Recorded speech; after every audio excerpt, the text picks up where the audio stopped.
Hello everyone, in this video I'll show you how to hide app in Realme.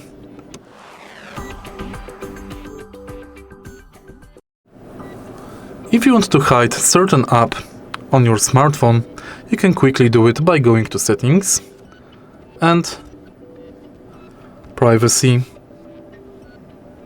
and Security. Go to Hide Apps.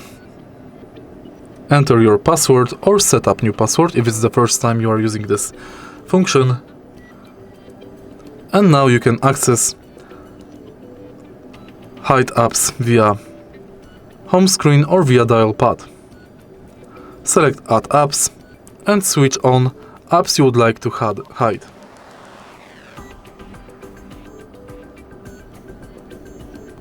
And it's done. Now you don't have access to them from the home page.